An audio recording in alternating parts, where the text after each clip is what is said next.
the most unexpected thing has finally happened. Nagising na ngayon si Ryomen Sukuna at hindi lamang si Mahoraga ang kasama niya kung hindi ang isa pang bagong Shikigami na tinatawag niyang Agito. Isang napakatinding predicament ang kinatatayuan ngayon ni Gojo Satoru. It is the updated weeb at sa chapter na ito ay gugulatin ko kayo. Right off the bat, we get to see nakaharap na ngayon ni Gojo Satoru ang fully adapted na Mahoraga. Dito ay makita din natin ang nagpupuslit ang mga dugo mula sa slash na ginawa ni Mahoraga sa sugat ni Gojo. Nag-aalala na ang lahat ng mga allied sorcerers pero naniniwala pa rin si Yuji na kaya pang pumalag ng kanyang Gojo Sensei, especially dahil meron nga tong reversed curse technique. Pero dito na sila pinarangkan nitong si Shoko. Habang sinasabing napapansin daw niya na lately unti-unti nang nagsuslow down ang regeneration na nanggagaling sa reversed curse technique nitong si Gojo. At ganoon na din ang kanyang red or ang kanyang curse technique reversal na unti-unting humihina na ang output. Mapapansin din natin dito at nabanggit din ang narrator na napakadami nang nauubos na mga yosi nitong si Shoko nang dahil lang sa kanyang kaba. So maybe no, kung walang reversed curse technique expertise itong si Shoko, baka magka-cancer na to bago matapos ang laban. Dito na nagsimulang magsalita na naman ang narrator ng kwento habang sinasabing pinagdududahan na daw ng lahat itong si Gojo Satoru nang dahil lang sa ang kalaban niya ay ang strongest of all times, or so that's what they said dahil alam naman natin ang katotohanan, di ba? Nang dahil dito inaakala ng karamihan na mamamatay na si Gojo, and maging si Gojo himself para bang nagdadoubt na at iniisip niya na baka matalo siya. Pero dito na nagsimulang magbagong atmosphere at ang mood ni Gojo. Biglang nag-appear sa kanyang isipan ang image ni Toji Fushiguro. At dito din niya naisip na ito na naman ang naramdaman niya way back then nang makalaban niya si Toji. Na ang feeling na parabang malapit na siyang matalo, ang feeling na parabang nababack and pushed into a corner. Imbes na ang maramdaman ni Gojo ay ang kaba, ang takot sa kamatayan, ay hindi yun ang kanyang naramdaman but instead, satisfaction. Satisfaction dahil napakatagal niya nang walang nakakalaban na worthy na opponent dahil sila nga ay ang strongest. It's as if Gojo Satoru has been waiting for this all his life na talagang inaantay niyang makapag-go all out ng ganito kaya ang nararamdaman niya ngayon ay satisfaction at hindi ang pagkatakot. But still kudos pa rin kay Toji Fushiguro dahil kahit napakatagal nang nangyari nun still nasa utak pa rin siya ni Gojo na parang nag-iwan pa rin siya ng post-traumatic disorder dito kay Gojo. But then dito na nagsimula ang tunay na bakbakan na unang umatake si Gojo kay Mahoraga habang ginagamit niya ang kanyang mga basic na mga moves lamang sa pakikipaglaban. Sinuntok niya itong si Mahoraga ng kaliwat kanan ay hindi naman nadepensahan nitong si Mahoraga, and then hinawakan nito sa dibdib habang itinutulak ito ng napakalakas, which has caused Mahoraga to choke dahil kitang-kita naman natin dito na halos napasuka si Mahoraga nang dahil sa ginawa nitong si Gojo. Then after that nagsimula nang mag-spill out ang bloodlust mula kay Gojo Satoru. It's as if gusto niya na talagang patayin itong si Mahoraga. At this point it's as if hindi itong si Gojo ang napupush into a corner kung hindi itong si Mahoraga, which is fully adapted na nga na kung papansinin natin iba rin talaga kapag mas matapang ka, mas na-overwhelm mong kalaban. And then gagamitin na sana ni Gojo Satoru ang kanyang curse technique at reversal laban dito kay Mahoraga para finally mapatay niya na ito. However, bigla niyang naramdaman ang presence ni Ryomen Sukuna, which means nagising na si Ryomen Sukuna mula sa kanyang pagkakatulog way back sa previous chapter. But most importantly, sinamon ni Mahoraga ang rabbit escape na naging dahilan kung bakit hindi tinamaan ng red ni Gojo itong si Mahoraga, but instead ang mga rabbit lamang na ginagawa nilang decoys. It's at this point nang ma-realize nitong si Gojo Satoru na hindi talaga binabalak nitong si Sukuna na gamitin si Mahoraga as a defense but instead as an offensive weapon. Na dahilan kung bakit kahit papano dinedepensahan pa rin ni Ryomen Sukuna si Mahoraga para nga naman hindi ito mapatay ni Gojo dahil alam naman niya na itong si Mahoraga lamang ang may chance na pumatay kay Gojo dahil nga sa infinity nito. Now I know naguguluhan na kayo sa konsepto ng pag-adapt ni Mahoraga, ang infinity ni Gojo at kung nakapag-adapt din ba itong si Sukuna, which I assure you ma-explain natin ng napakasimple, napaka-brief, napaka-concise. Just be sure na mapapanood nyo ang buong video dahil i-explain natin yan as the story goes on.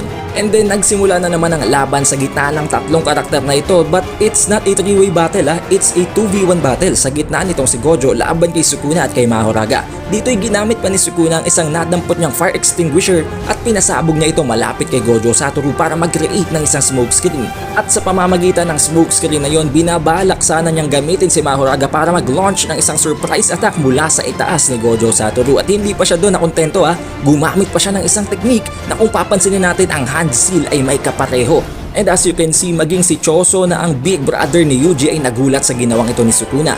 gumamit si Sukuna ng piercing blood. Matapos yun may kita nating sinasalag ni Gojo Satoru ang ginawang surprise attack ni Mahoraga, and hindi pa naman dito tinatamaan ng severe na damage si Gojo and nasalag niya si Mahoraga gamit lamang bare hand niya din. But dahil nga it's an unfair battle, it's a 2v1 battle, nagawang tamaan nitong si Ryomen Sukuna si Gojo Satoru at nakapagdulot siya ng sugat kay Gojo sa pamamagitan ng ginawa niyang piercing blood. Within the impact and within the confusion, binalak pa sana ni Mahoraga na mag-launch ng isang follow-up attack dito kay Gojo Satoru pero hindi siya naging successful. Naisip dito ni Gojo Satoru na talagang napaka-unfair ng laban dahil kung iisipin natin, despite having a Shikigami kaya din gamitin nitong si Sukuna ang abilities ng kanyang mga Shikigami kahit na hindi niya pa nasasamo ng mga ito. And it is confirmed here na hindi piercing blood ang ginawa nitong si Ryomen Sukuna, but instead ito ay ang water shoot style ng kanyang Max Elephant. Ang Max Elephant ay ang isa sa mga Shikigami na nakita na natin previously in the chapter at maging sa animated part na ng series. So wag ma-confuse walang nangyaring piercing blood, but instead ginamit ni Sukuna ang ability ng Max Elephant na ang water shoot sa pamamagitan or style lamang ng pag-launch ng piercing blood. But technically hindi yun piercing blood. And here's another thing, hindi si Sukuna ang nakapag-adapt sa Infinity ni Gojo, kundi si Mahoraga lang mismo. Kaya kung papansinin dito, nabanggit din ni Gojo na sa tuwing laland ng isang attack itong si Mahoraga or tuwing magkakaroon sila ng contact sa isa't isa, nananalify nito ang kanyang Infinity, na tinetake advantage naman itong si Sukuna para umatake dahil as of the moment na magkadikit nga sila ni Mahoraga, magiging vulnerable siya sa mga atake kahit manggaling pa kay Ryomen Sukuna.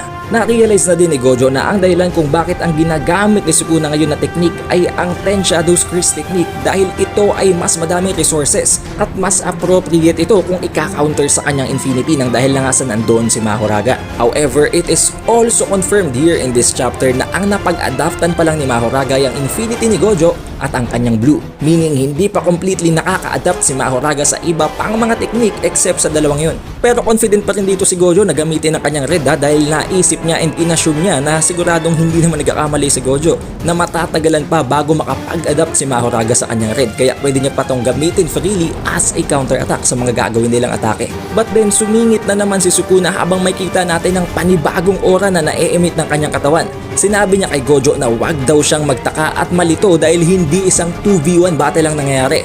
Sinamon niya ngayon ang isang panibagong Shikigami na nagngangalang Chimera Beast Agito. Now this is not confirmed yet, pero bago pa man lamang maisamon nitong si Sukuna si Agito nag-chant siya ng mga pangalan na kung saan ay nabanggit niya ang pangalan ni Nue at ng Demon Dog Totality.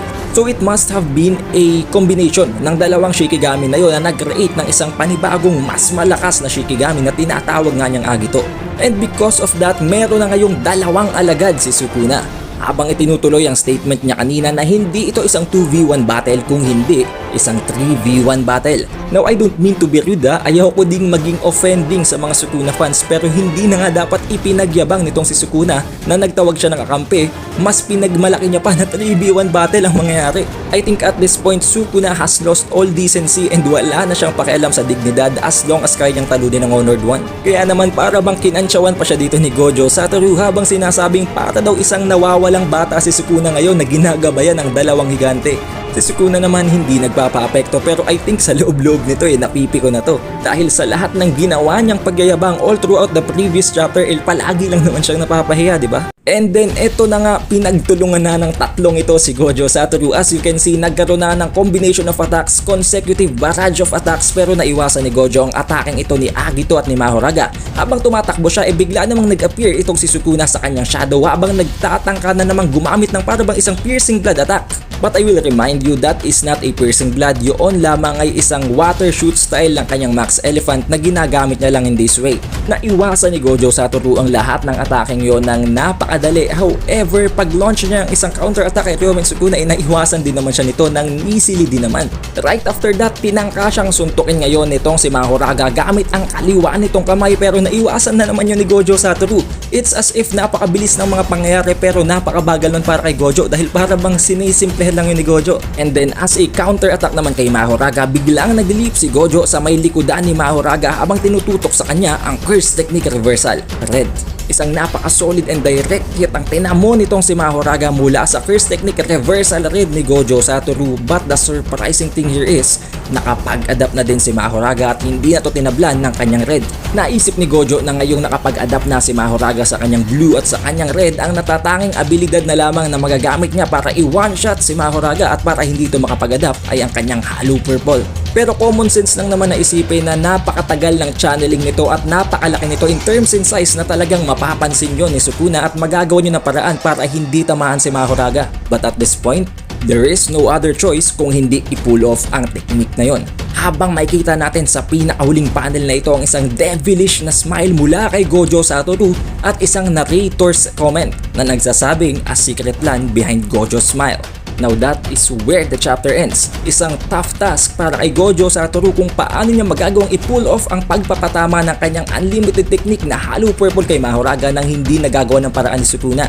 Or could it be na sa susunod na chapter hindi lamang ang purple ang ma-witness natin gamitin niya kung hindi ang isang panibagong technique pa. Maaring ito ay ang kanyang maximum technique na white na inaantay natin ng napakatagal. But anyways, that is all para sa ating spoiler review ng Jujutsu Kaisen chapter 233. Be sure to leave a like, subscribe at i-ring mo na din ang bell button. It is the updated Weebadao. See you in the next one.